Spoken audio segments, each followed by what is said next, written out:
राधे श्याम। मैं पंडित उद्धव कश्यप वृंदावन से सत्य सनातन ज्योतिष संस्थान के यूट्यूब चैनल में आपका स्वागत करता हूँ। आज मैं आपको बताने जा रहा हूँ काल सर्प दोष के बारे में। ये काल सर्प दोष कितने प्रकार के होते हैं और हमारे जीवन में क्या क्या दुष्प्रभाव देते हैं।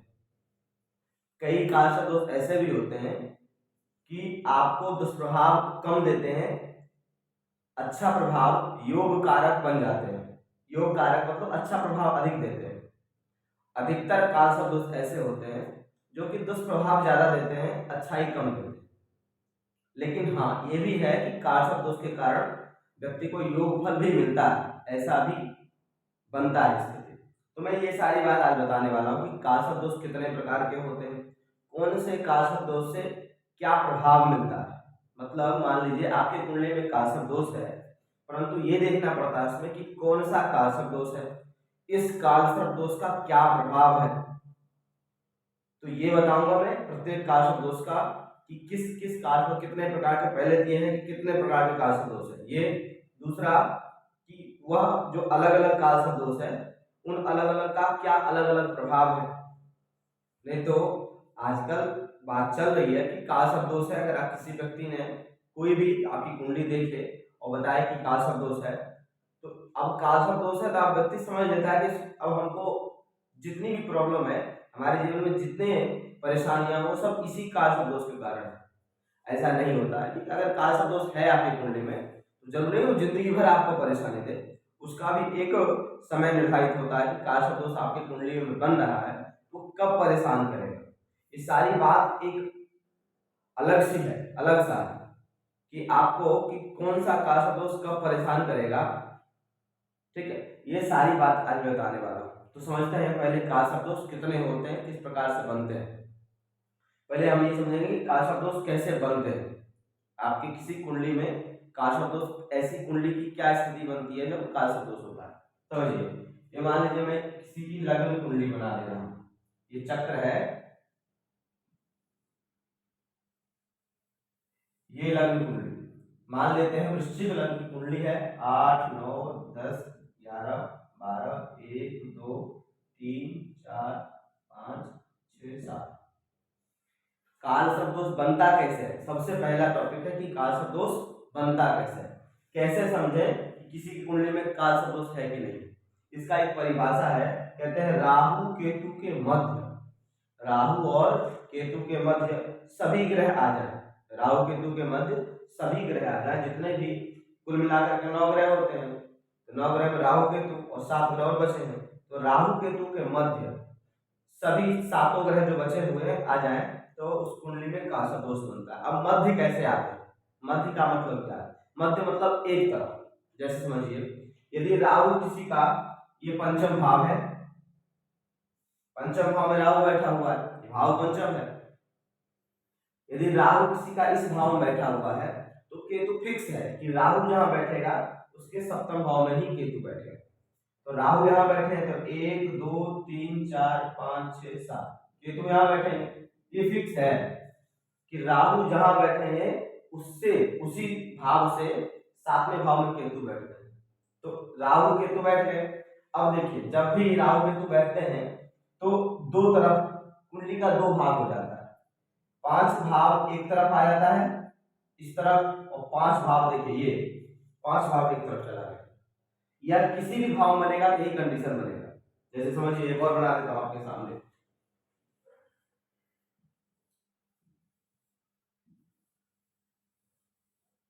मान लेते यहां बैठा है राहु, ये तृतीय भाव तीसरा भाव है, यहां से सप्तम भाव ये नवम भाव होगा, यहां केतु बैठेगा।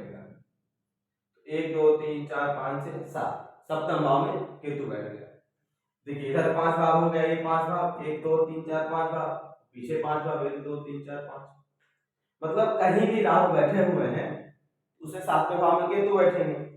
तो ये केतु राहु जो है कुंडली का दो भाग कर देते हैं, 5 भाव अलग कर दो, उस तरफ कर देते हैं, 5 भाव इस तरफ कर लेते हैं। तो इन्हीं 5 भाव में या तो इस तरफ वाले 5 भाव में अथवा उस तरफ वाले 5 भाव में यदि सभी ग्रह आ जाते हैं, सभी ग्रह मतलब शनि से लेकर, मतलब सूर्य से लेकर शनि तक 7 ग्रह आ जाए, उस कुंडली में हम काल सर्प दोष करते हैं। राहु केतु को एक तरफ सभी ग्रह आ जाते हैं तो उसे हम काल सर्प दोष कहते हैं, उस कुंडली में काल सर्प दोष। आगे हुई आप लोगों बात समझ में, फिर समझ लीजिए। इसका परिभाषा है कि राहु केतु के मध्य सभी ग्रह आ जाएं, अथवा राहु केतु के एक तरफ सभी ग्रह आ जाएं, दोनों बात एक ही है, तो उस कुंडली में काल सर्प दोष बनता है। यह स्थिति लग्न कुंडली में ही देखी जाती है। लग्न कुंडली को देखकर ही कहा जाता है कि आपकी कुंडली में काल सर्प दोष है। अन्य कुंडलियां भी होती हैं, षोडश वर्ग होता है, उसमें नहीं देखा जाता है, केवल लग्न कुंडली में देखा जाता है। ठीक है, तो आप लोगों को समझ में आ गया होगा कि काल सर्प दोष बनता कैसे है। ठीक है, अब हम बात करेंगे काल सर्प दोष कितने प्रकार के होते हैं, और आपके या किसी कुंडली में काल सर्प दोष है तो वो कौन सा काल सर्प दोष है, पहले प्रकार समझते हैं। वैसे इसका उल्लेख जो है काल सर्प दोष का गीता प्रेस की एक छपी हुई पुस्तक है। गीता प्रेस ज्योतिष का पुस्तक मेरे जानकारी के हिसाब से नहीं निकाला है। 2011 में ज्योतिष तत्वांक नाम का पुस्तक निकाले गीता प्रेस, ज्योतिष तत्वांक नाम का पुस्तक है, उसमें आया है काल सर्प दोष का अच्छा वर्णन। तो उसी का ये कि काल सर्प दोष वैसे होते एक 288 प्रकार के। कितने प्रकार होते हैं? 288 प्रकार के, परंतु मुख्य 12 प्रकार के होते हैं। यह 12 प्रकार के काल सर्प दोष ही विशेष प्रभावी होते हैं किसी की कुंडली। वो 12 प्रकार के काल सर्प दोष कौन है अभी समझते हैं। नोट करते जाएंगे, याद करेंगे, ध्यान रखेंगे तो जाकर के समझ में आएगा। अगर नोट नहीं करेंगे, केवल आपने वीडियो देखा और सोचे कि सारा कुछ याद हो जाए, तो ऐसा मुश्किल होता है। या तो आपको पूर्णतः पहले से कुछ आता हो तो आप थोड़ा बहुत समझ जाएंगे, अगर नहीं आता है तो नोट कर लीजिए, लिख लेंगे कापी में तो और अच्छे से समझ में आएगा 12 प्रकार के काल सर्प दोष होते कौन कौन। ठीक है, पहला काल सर्प दोष है अनंत, अनंत नामक काल सर्प दोष, अनंत नामक काल सर्प दोष। दूसरा होता है कुलिक, कुलिक नाम का काल सर्प दोष। तीसरा वासुकी नाम का काल सर्प दोष होता है। चौथा होता है शंखपाल। पांचवा है पद्म नामक काल सर्प दोष। छठा काल सर्प दोष है महापद्म, महापद्म नाम का काल सर्प दोष है। सातवां है तक्षक, आठवां है करकोटक, नौवां है शंखचूर्ण, शंखचूर्ण नामक काल सर्प दोष। 10वां है पातक, इसका नाम शंखचूर्ण भी है, शंखचूड़ भी है। ठीक है, पातक। और 11 नंबर का सर्प दोष है विषाक्त, विषाक्त। 12 नंबर का सर्प दोष है शेषनाग। कुल मिलाकर के 12 काल सर्प दोष बनते हैं। किसी कुंडली में अगर काल सर्प दोष है, इन 12 प्रकार में से ही कोई न कोई काल सर्प दोष होगा। लेकिन है कौन सा काल सर्प दोष ये समझना पड़ता है कि व्यक्ति कुंडली बना हुआ काल सर्प दोष तो है कौन सा काल सर्प दोष, ये समझते हैं। ठीक है, कैसे? देखिए, अनंत नामक काल सर्प दोष पहला, ये क्रमशः है, इस क्रम को विशेष ध्यान रखेंगे। क्रमशः है, पहला, दूसरा, तीसरा, चौथा, पांचवा, इस पर क्रम से याद करना है। तो पहला है अनंत नामक काल सर्प दोष। ये बनता कैसे, इससे प्रभाव क्या मिलता है ये बताते हैं, फिर एक उपाय बताएंगे, घरेलू उपाय जिसको कहते हैं। प्रत्येक काल सर्प दोष का एक घरेलू उपाय है, एक सामान्य उपाय है कि काल सर्प दोष राहु केतु का जप करवा करके, हवन वगैरह करवा करके, 10 विधि स्नान करवा करके, और रुद्राभिषेक और चांदी के नाग नागिन आदि का परंपरा के हिसाब से काल सर्प दोष का जो शांति होता है, कहीं कहीं महामृत्युंजय 1.25 लाख भी जपते हैं। तो ये सब आदि आदि और भी ये सामान्य उपाय है, कॉमन उपाय है, सबको पता है। लेकिन एक घरेलू उपाय है जो वह जातक करेगा, जिसके कुंडली में काल सर्प दोष बनता है वह निरंतर करता रहेगा, उससे उसका जो दुष्प्रभाव है वो कम रहेगा। क्योंकि काल सर्प दोष है ना, काल सर्प दोष मान लीजिए हमारे कुंडली बना हुआ काल सर्प दोष, तो ऐसा नहीं कि मैंने इसे मान लिया काल सर्प दोष है और राहु केतु का जप हमने करवा लिया, महामृत्युंजय जप करवा लिया और वो जिंदगी भर के लिए समाप्त हो गया। लोग ऐसे ही समझते हैं कि मैंने मान काश दोष का शांति हो गया मेरा, फिर भी परेशानी आ रही है। तो काल सर्प दोष की शांति कर दिया, एक बार करवाने से ही पूर्णतः उसकी शांति नहीं होती। निरंतर साल 2 साल या साल में या 3 साल में 5 साल में एक बार करवाना चाहिए, निरंतर चलना चाहिए।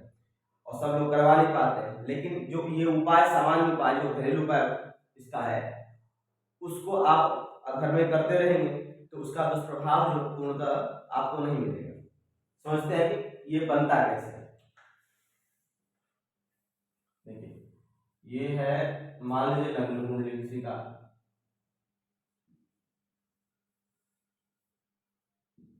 सिंह लग्न कुंडली है 5 6,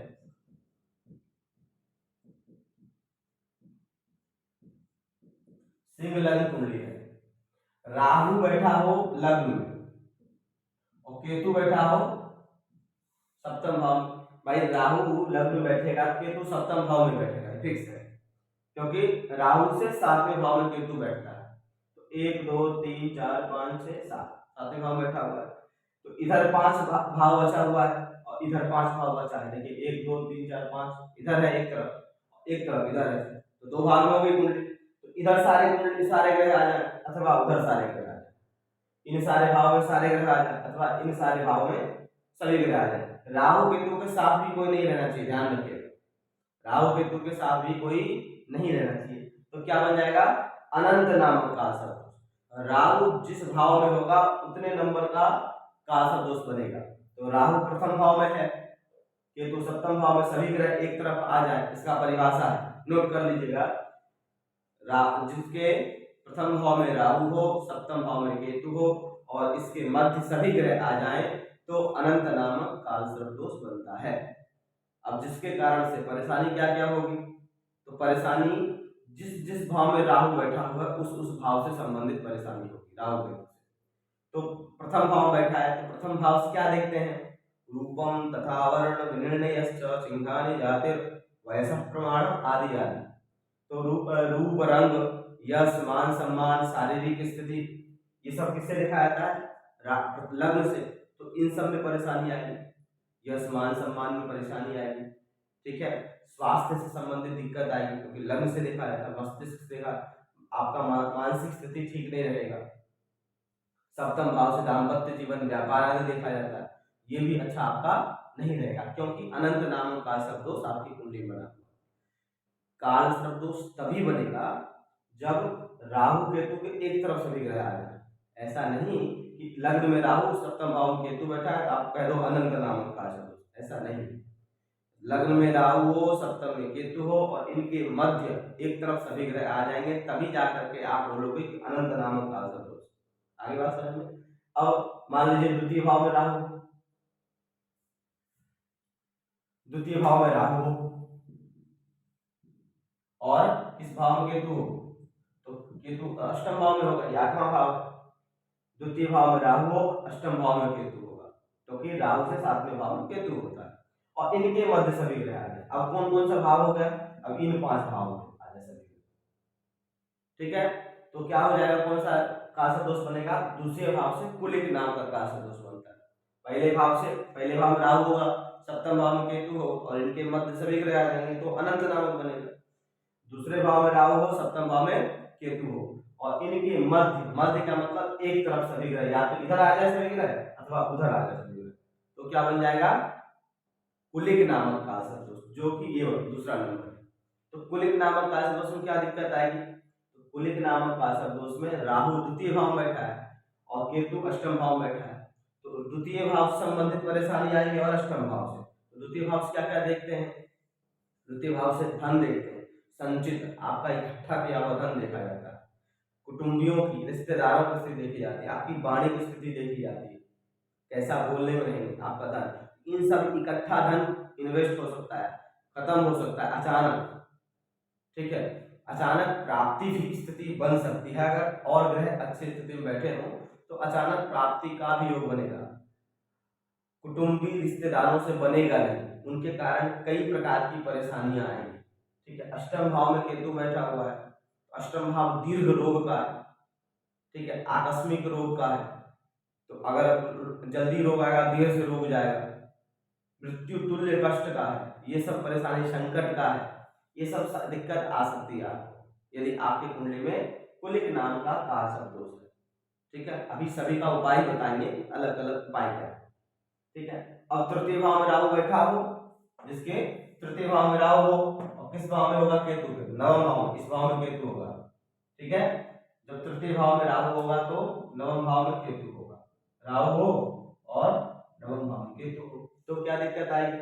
तो पहले ये समझते हैं कि कौन सा काल सर्प दोष बनेगा। अब कितने भाव है? यहाँ तक इन 5 भावों में सभी ग्रह आ जाएंगे, अथवा इन 5 भाव में सभी ग्रह आ जाएंगे, तो कुल वासुकी नामक काल सर्प दोष होगा, जिसके कारण दिक्कत क्या आई? देखिए, तृतीय भाव से भाई बहन का विचार करते हैं, पराक्रम का विचार करते हैं। ठीक है, और नवम भाव से क्या विचार करते हैं? धर्म का, भाग्य का, आप भाग्यवान कितने रहेंगे, आपकी मानसिक स्थिति क्या रहेगा, पढ़ाई लिखाई का भी विचार नवम भाव से करते हैं। इन सब चीज में आपको भाग्य में दिक्कत आएगा, आपका बना बनाया काम बिगड़ जाएगा। ठीक है, जो कार्य बिल्कुल सफलता के पास रहेगा, खूब मेहनत करेंगे लेकिन सफलता नहीं मिलेगी, परीक्षा में 1-2 नंबर से रह जाएंगे। ठीक है, ये भाग्य की स्थिति को बिगाड़ेगा। तृतीय भाव में राहु, वैसे तृतीय भाव का राहु ठीक कहा जाता है, 3, 6, 11 भाव में पाप ग्रह को ठीक कहा जाता है। तो तृतीय भाव राहु पराक्रमी बना देगा व्यक्ति। पराक्रमी का मतलब यह है कि किसी से नहीं डरने वाला, साहसी रहेगा। ठीक है, लेकिन ज्यादा साहसी कारण व्यक्ति पाप कर्म कर सकता है, गलत कार्य, दुष्ट बन सकता है। भाइयों की स्थिति यहाँ देखा जाता है, भाइयों से तो नहीं बनेगी बिल्कुल भी, भाई की स्थिति, भाई का सहयोग नहीं होगा, या भाई का सहयोग ही नहीं करेगा। तो इन सब चीज में इनको दिक्कत आएगी यदि जिसके कुंडली में वासुकी नामक काल सर्प दोष हो। भाग्य में दिक्कत आएगा, धर्म में दिक्कत आएगा, धर्म से च्युत हो जाएगा, दूर हो जाएगा, भाइयों से दिक्कत आएगी। ठीक है, साहस, लड़ाई झगड़ा करने वाला हो जाएगा, ज्यादा साहसी हो जाएगा, क्रूर स्वभाव का हो जाएगा, जिसके कुंडली में वासुकी नामक का असर हो जाएगा। ध्यान दीजिएगा, मैं बार बार कह रहा हूँ कि तृतीय भाव में राहु हो, नवम भाव में केतु हो, परंतु एक तरफ सभी ग्रह आएंगे तभी काल सदोष बनेगा। नहीं तो केवल आप देख लीजिए कि तृतीय भाव में राहु हो, नवम भाव में केतु हो, और ग्रह को देखिए और सीधे कह दीजिए वासुकी नामक काल सदोष नहीं होगा। सभी ग्रह को एक तरफ आना चाहिए, तभी जाकर के वासुकी नामक काल सदोष होगा। आगे बढ़ते हैं, संघपाल नामक काल सदोष, फॉर्मूला वही है। चतुर्थ भाव, चौथा है काल दोष संघपाल। चतुर्थ भाव में राहु होगा, और केतु कहाँ हो जाएगा? फिर 10वें भाव में, इस भाव में केतु हो जाएगा, और राहु किस भाव में आ जाएगा? तब इसमें। अब कितने भाव हो गए? इन 5 भाव में, इन 5 भाव में अथवा इन 5 भाव में सभी ग्रह आ जाए, मतलब सभी ग्रह एक तरफ आ जाए। राहु चतुर्थ भाव में हो, केतु 10वें भाव में हो, और एक राहु केतु के एक तरफ सभी ग्रह आ जाए, तो संघपाल नामक का काल सर्प दोष बनता है। जिसके कारण क्या दिक्कत होगी? चतुर्थ भाव से क्या देखा जाता है? सुख का विचार किया जाता है, माता की स्थिति का विचार किया जाता है, वाहन, भूमि, मकान, घर आदि का, जमीन जायदाद का विचार किया जाता है। तो इन सब चीज से संबंधित परेशानी आएगी।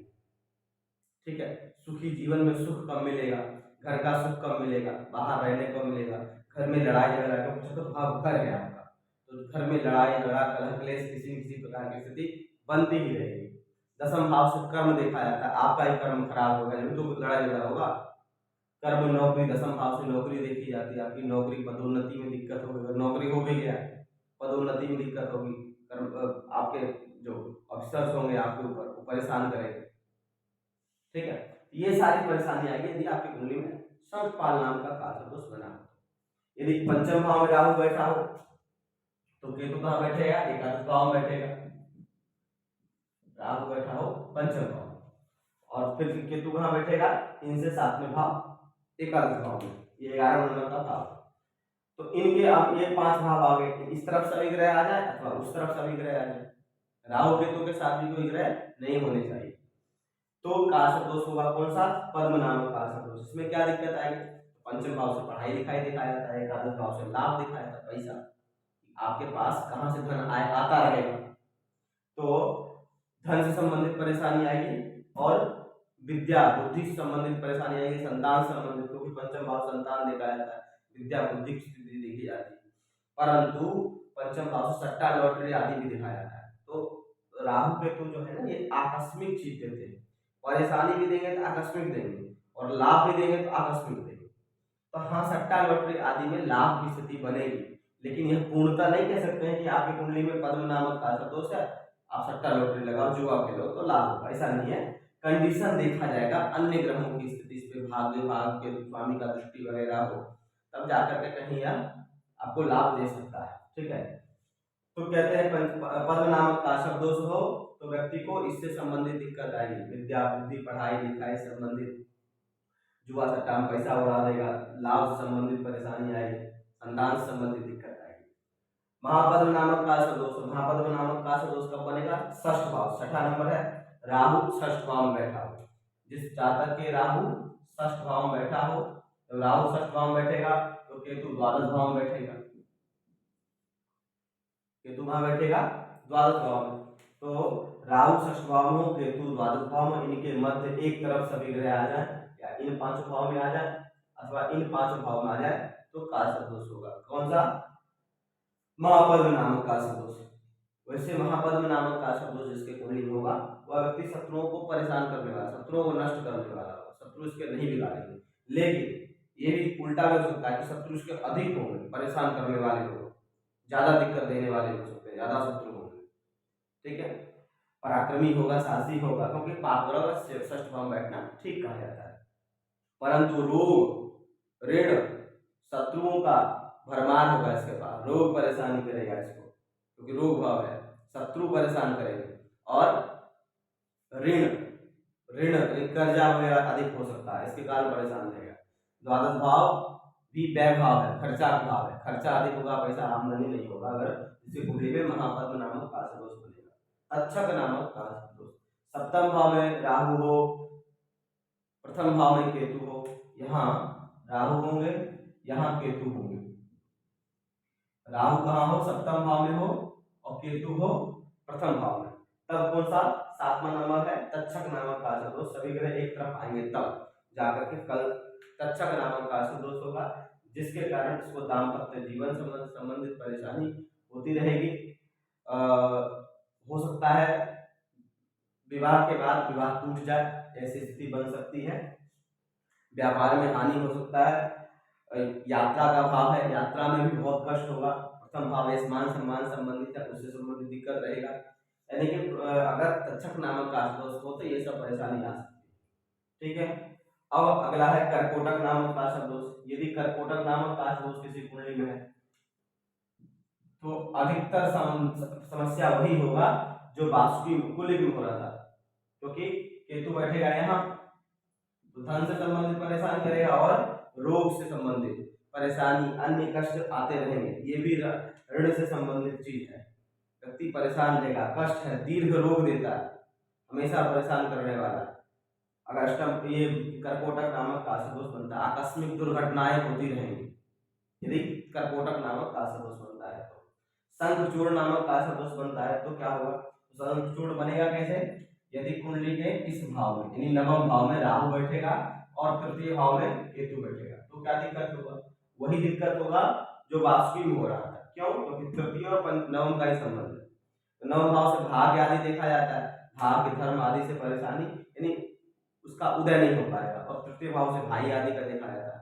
ये स्थिति इसकी नहीं बनेगी, जिसके कारण से यह परेशान रहेगा, भाग्य का साथ नहीं देगा, सभी कार्य सफलता, खूब मेहनत करेगा, लेकिन उसके हिसाब से उसको फल नहीं प्राप्ति होगा। जिसके कुंडली में ये शंखचूड़ नामक काल सदोष बनता है। शंखचूड़ नामक काल सदोष कैसे बनेगा? जब नवम भाव में राहु हो, तृतीय भाव में केतु हो, और इनके मध्य सभी ग्रह आए तब। पातक नामक काल सदोष, पातक कैसे बनेगा? दसम भाव में राहु होगा, चतुर्थ भाव में केतु होगा। केतु कहाँ होगा? चतुर्थ भाव में, राहु कहाँ होगा? दसम भाव में। तो पातक नामक काल सदोष बनेगा, जिसके कारण इसके घरेलू सुख में कमी, माता पिता को कष्ट, माता पिता से नहीं बनना, माता पिता से मनमुटाव की स्थिति बनेगी, नौकरी व्यवसाय आदि में परेशानी, अनेक प्रकार की परेशानी आएगी। जिसके कुंडली में यदि पातक नामक काल सदोष बनता है तो सुख की कमी आएगी, जीवन में सुख नहीं होगी, जमीन जायदाद से संबंधित परेशानी आएगी, वाहन भूमि आदि संबंधित परेशानी आएगी। अब बना कौन सा? पातक विषाक्त नामक काल सदोष। अगर विषाक्त नामक काल सदोष है तो उसके जीवन में धन से संबंधित परेशानी आएगी, उल्टा सीधा काम करके धन कमाना चाहेगा, परंतु परेशानी रहेगी। विद्या बुद्धि संबंधित परेशानी होगी। छात्र है तो उसको अध्ययन करने में मन नहीं लगेगा, कभी मन खूब लगेगा, कभी बिल्कुल नहीं मन लगेगा। और व्यक्ति है बिजनेस आदि करता है तो धन लाभ आने में दिक्कत होगा, इकट्ठा धन कमाने की सोचेंगे, जिसके कारण से अनेक प्रकार की परेशानी आएगी धन से संबंधित। क्यों? क्योंकि यह धन भाव में बैठा है, आय भाव लाभ भाव में बैठा हुआ है, ये पंचम भाव में बैठे, संतान आदि से भी संबंधित दिक्कत आएगी। अब आगे बढ़ते हैं हम लोग। विशाख हो गया शेष नाग। अगर द्वादश भाव में राहु हो और केतु कहाँ होंगे? फिर केतु हो जाएंगे इनके षष्ठ भाव में। जिसके द्वादश भाव में राहु हो और षष्ठ भाव में केतु हो, इनके मध्य मध्य मतलब एक तरफ सभी ग्रह आ जाए तो शेष नाग का सदोष होता है, जिसके कारण से क्या दिक्कत आएगी? इनको परेशानी आएगी, लाभ से संबंधित खर्चा, बहुत खर्चा होगा, लाभ नहीं होगा, लड़ाई झगड़ा कर्ज आदि शत्रुओं की अधिकता बढ़ जाएगी। ठीक है, बहुत खर्चा होगा लेकिन लाभ नहीं आएगा। कोर्ट कचहरी का मामला बन सकता है, क्योंकि द्वादश भाव का राहु कोर्ट कचहरी आदि की परेशानी देता है। तो इनसे संबंधित दिक्कत आ सकते हैं जिनके कुंडली में शेष नाग का दोष बनता है। आशा करता हूँ आप लोग समझ गए होंगे। अब मैं बताता हूँ इनका सामान्य उपाय क्या है। जिसके कुंडली में प्रथम भाव में राहु हो, मतलब जिसके कुंडली में अनंत नामक का दोष बन रहा हो, कुलिक नामक का दोष को बन रहा हो, इन सब का एक घरेलू उपाय है। सामान्य उपाय मैं पहले बता दूं आपको। जिसके कुंडली में काल दोष हो उसको राहु केतु का जप करवाना चाहिए। अच्छा, इसका प्रभाव कब पड़ता है? इसका प्रभाव तभी विशेष पड़ता है जब गोचर में, गोचर मतलब वर्तमान स्थिति में, जब गोचर में काल दोष बन जाए। तो जिस व्यक्ति कुंडली में काल दोष होगा ना, उसको परेशानी आएगी। गोचर में काल दोष बन जाए, पहला स्थिति। दूसरा स्थिति, जब उसके जीवन में राहु अथवा केतु का किसी भी ग्रह के अंदर दशा अंतरदशा आ जाए, अथवा राहु अथवा केतु का महादशा हो, किसी भी ग्रह का अंतरदशा, अथवा किसी भी ग्रह का महादशा हो, राहु अथवा केतु का अंतरदशा, मतलब जब भी राहु केतु का प्रभाव आपके जीवन में आएगा, जिस जातक के कुंडली में काल दोष होगा, तभी तब विशेष परेशानी होगा उस व्यक्ति को। ठीक है, अब एक चीज विशेष ध्यान दीजिएगा, जो कुछ कमी आती है ज्योतिर्विदों में। क्या कारण कमी आती है? इसे मान लीजिए आपने किसी कुंडली देखा और उसके कुंडली में काल दोष बना हुआ है, तो आप आगे चीज नहीं देखते हैं, या कोई भी अधिकतर व्यक्ति की बात आगे की चीज नहीं देखते हैं कि उसमें और भी कोई दोष हो सकता है, तो उसका दशा जरूर देखना चाहिए कि दशा चल किसकी रही। काल दोष बना हुआ, चलो ठीक है, वो परेशान करेगा, परंतु परेशान वो तब करेगा जब उसकी दशा अंतरदशा रहेगी। अब राहु केतु की दशा अंतरदशा नहीं है, आपने देखा कुंडली की भाई इसकी दशा सूर्य की चल रही है, मान लेते हैं सूर्य की चल रही है, परेशान व्यक्ति है, तो सूर्य की स्थिति हम देखेंगे कि कहाँ है, क्या खराब है, तो उसको उस समय काल दोष की शांति नहीं कहेंगे आपकी कुंडली में काल दोष बना हुआ है।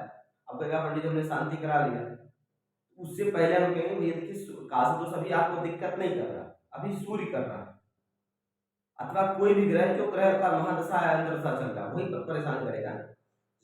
ग्रह का आपके ऊपर वर्तमान समय में प्रभाव पड़ेगा और अभी आप परेशान हैं वर्तमान समय में, तो काल दोष है आपके कुंडली में, लेकिन उसका प्रभाव नहीं चल रहा है, तो क्यों परेशान करेगा? अभी तो जो जिस ग्रह का महादशा चल रहा है वो परेशान करेगा। इस चीज का विशेष ध्यान रखें। चलिए आगे बात हम लोग करते हैं उपायों की, कि किस काल दोष का क्या उपाय है।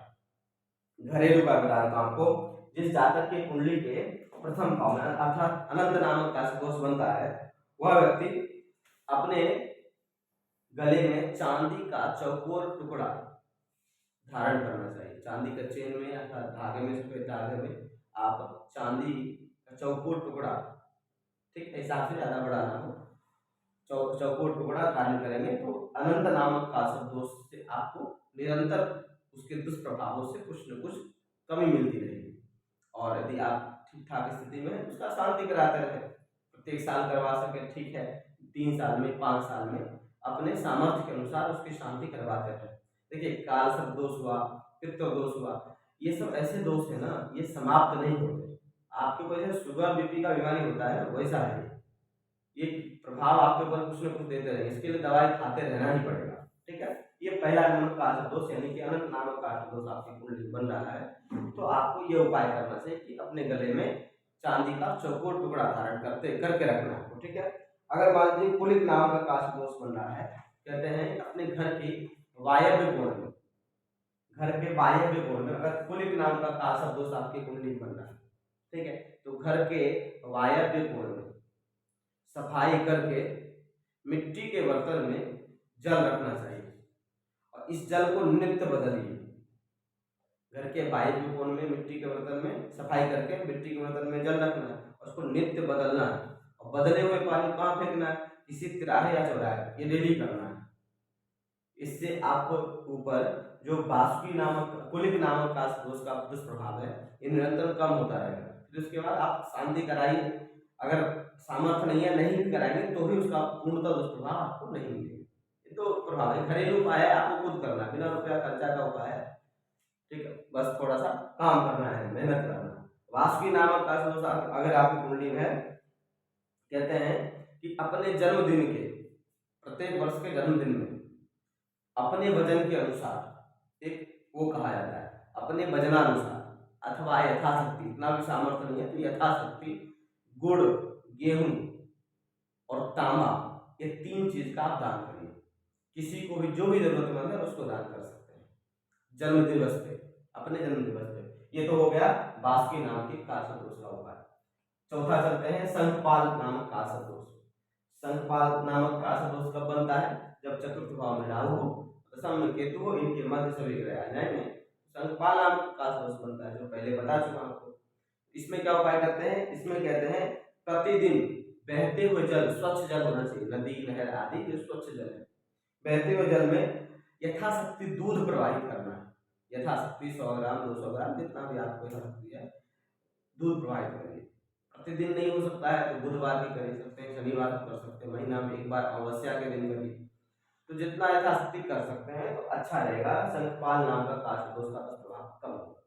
अगर आप पद्म नामक काश दोष, यदि आपकी कुंडली में पद्म नामक काश दोष है, कहते हैं घर के ईशान कोण में, घर के ईशान कोण में जहाँ मंदिर वगैरह होते हैं वहां पे सफेद हाथी की मूर्ति को रखना है, केवल मूर्ति रखना। देखिए छोटा छोटा सा उपाय है लेकिन प्रभावी बहुत तगड़ा है। अगर आपकी कुंडली में इस प्रकार के कोई भी काश दोष बन रहे हैं या उपाय करिए, इसका देखिए कितना मस्त प्रभाव, बहुत तगड़ा प्रभाव है, ठीक है। ये सब अनुभवी बात बता रहा हूँ। अगर महापद्म नामक काश दोष है, यह महापद्म मतलब छठे भाव में राहु हो, द्वादश भाव में केतु हो, इनके मध्य से विग्रह आ जाए, तो कौन सा उपाय करना है, कहते हैं प्रत्येक पंचमी तिथि को एक नारियल, प्रत्येक पंचमी तिथि कृष्ण पक्ष और शुक्ल पक्ष दोनों, अगर दोनों में नहीं हो पाएगा एक कृष्ण पक्ष में करिए। प्रत्येक कृष्ण पक्ष की पंचमी तिथि में आप स्वच्छ जल में, किसी नदी नहर के स्वच्छ जल में एक पानी वाला नारियल बहाना है, ठीक है। तो इसका उपाय हो जाएगा, ठीक है। किसका, महापद्म का। तक्षक नामक काश दोष, तक्षक नामक काश दोष कैसे बनता है, जब सप्तम भाव में राहु हो और प्रथम भाव में केतु हो, इनके मध्य से विग्रह आ जाए तो सप्तम तक्षक नामक। इसमें क्या है, कहते हैं मिट्टी के बर्तन में दूध भर करके, एक छोटा सा मिट्टी बर्तन लीजिए, पावर 100 ग्राम, आधा किलो, आधा लीटर, जितना भी आपके पास यथाशक्ति दूध, कच्चा दूध भर करके किसी निर्जल स्थान पर रखना है। निर्जल मतलब एकांत स्थान में, जंगल आदि कहीं आसपास रख देंगे और रखने के बाद आपको पीछे मुड़कर नहीं देखना, वापस अपने घर को चले जाएंगे, ठीक है। ये करना चाहिए कृष्ण पक्ष या शुक्ल पक्ष के, शुक्ल पक्ष या तो दोनों पक्ष में पंचमी करिए अथवा केवल कृष्ण पक्ष के पंचमी में कर सकते हैं, महीना में एक बार। इससे जो तक्षक नामक काश दोष का दुष्प्रभाव था वो कम हो जाएगा। अब कर्कोटक नामक काश दोष का उपाय क्या है, प्रतिदिन काली गाय को रोटी, गुड़ और काला तिल, एक रोटी 2 रोटी जितना आपको लग रहा है, गुड़ और तिल, उसमें थोड़ा सा काला तिल डाल करके काली गाय को खिलाना अच्छा रहेगा। नहीं किसी भी गाय को खिलाइए प्रतिदिन, सुबह शाम कभी भी, समय कोई वो नहीं, खिलाने से। कर्कोटक देखिए कितना छोटा छोटा उपाय है, इतना सामान्य उपाय लेकिन प्रभावी बहुत है। आप करके देखिए, आपका जितना भी काश दोष से संबंधित परेशानी है वो सब समाप्त हो जाएगा, ठीक है। अगला कहते हैं शंखचूड़ नामक काश दोष, कहते हैं शिवरात्रि के दिन, महाशिवरात्रि के दिन या महीना के शिवरात्रि के दिन, किसी भी शिवरात्रि के दिन, ठीक है। शिवरात्रि त्रयोदशी की रात्रि में माना जाता है शिवरात्रि, तो शिवरात्रि के दिन 18 मंदिरों में 18 पानी वाला नारियल क्रमशः रखना। 18 मंदिर से मान लीजिए आपके घर के आसपास 18 मंदिर यदि हो तो 18 नारियल को एक एक करके सभी में रखना है। मान लीजिए आपके आसपास 18 मंदिर नहीं है, आपने ढूंढ पा रहे 5 ही 6 मंदिर, मान लीजिए 6 मंदिर है, ठीक है। तो क्या करना है, 1 2 3 4 एक एक करके रखना है, पहले 6 मंदिर में एक एक नारियल, फिर पुनः उसी क्रम से एक एक रखना है 6 मंदिर, जितने 7 8 जितना भी मंदिर हो, ठीक है। तो फिर उसके बाद अगर जहां तक पूरा नहीं हो तो एक बार रखने के बाद फिर दोबारा एक एक करके, मतलब यह है कि 18 नारियल को 18 मंदिर में रखना चाहिए, अगर नहीं है तो एक एक करके क्रमशः रख सकते हैं, 7 8 10 मंदिर जितना भी उसी में क्रम से, ठीक है। अब ये तो हो गया किसका किसका उपाय था, ये शंखनाद का, शंखचूर्ण का उपाय। अब आया पातक। पातक का शब्द किसी कुंडली हो तो क्या उपाय करना है, पातक का शब्द हो किसी कुंडली में तो उपाय करेगा किसी महत्वपूर्ण कार्य को। यदि आप ये पातक का शब्द जो है ना, दशम भाव में राहु और चतुर्थ भाव में केतु होने से बनता है, यह विशेष आपकी यात्रा में बहुत परेशान करता है।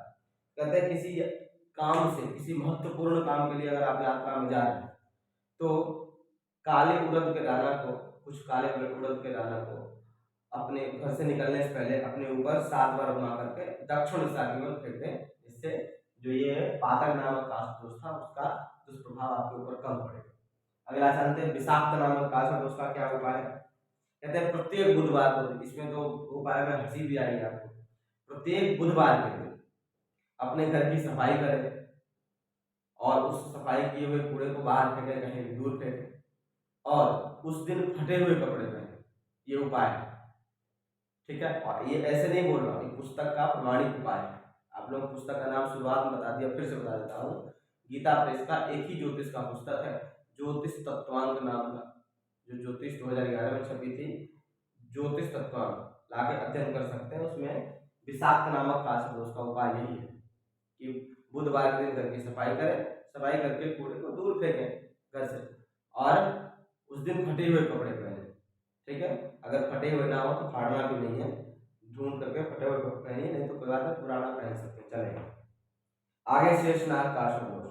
शेषनाग का क्या उपाय है, शेषनाग का उपाय कहते हैं प्रत्येक अमावस्या के दिन काले कपड़े में, प्रत्येक अमावस्या के दिन हो जाए ठीक है, अगर नहीं हो पाए तो साल में 1 बार आप कर सकते हैं, 3 बार कर सकते हैं, 5 बार कर सकते हैं, जैसा भी आपको लगे अपने हिसाब से। प्रत्येक अमावस्या के दिन अथवा अमावस्या के दिन 7 काला कपड़ा ले लीजिए, उसमें 7 जगह में प्रत्येक काले कपड़े में एक एक नारियल पानी वाला रख करके, कुछ कोयला रख करके, 2 2 4 4 कोयला 7 जगह रख करके, काला तिल रख करके, ठीक है। और काला तिल,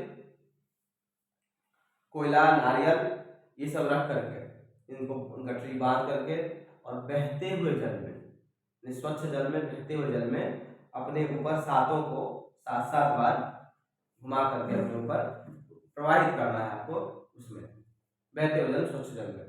तो ये शेषनाग काशदोष का जो दुष्प्रभाव था वह समाप्त हो जाएगा। तो ध्यान ये रखना है कि ये उपाय घरेलू उपाय है, इसको आपको करते रहना चाहिए जिसके कुंडली में काशदोष है, या फिर आप किसी को बता भी सकते हैं ऐसा आप करिए। अगर ऐसा करते हैं तो उसके दुष्प्रभावों से जो उसका दुष्प्रभाव है वो समाप्त हो जाएगा। और जो सामान्य उपाय है सभी लोग जानते हैं, काशदोष का महामृत्युंजय करवा दीजिए, सवाल अथवा राहु केतु का चतुर्गुण जप होता है, हवन होता है, चांदी के नाग नागिनों का दान होता है, ये सब करते हैं। इसका जो शांति का भी स्थान है वो कुछ निर्धारित है अपने देश में, प्रत्येक जगह काशदोष का शांति नहीं होता है।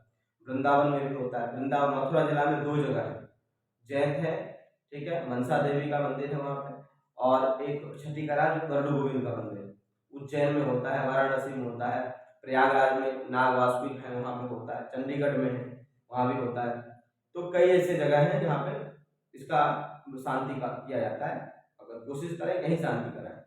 कालसर्प का शांति घर में नहीं किया जाता है, अपने घर में अनुष्ठान करके नहीं किया जाता, कहीं बाहरी तीर्थ स्थानों पर ही करें तो अच्छा होता है। आशा करता हूँ आप लोगों को कालसर्प की सारी बातें समझ में आ गई होगी। राधेश्याम, मिलते हैं आगे।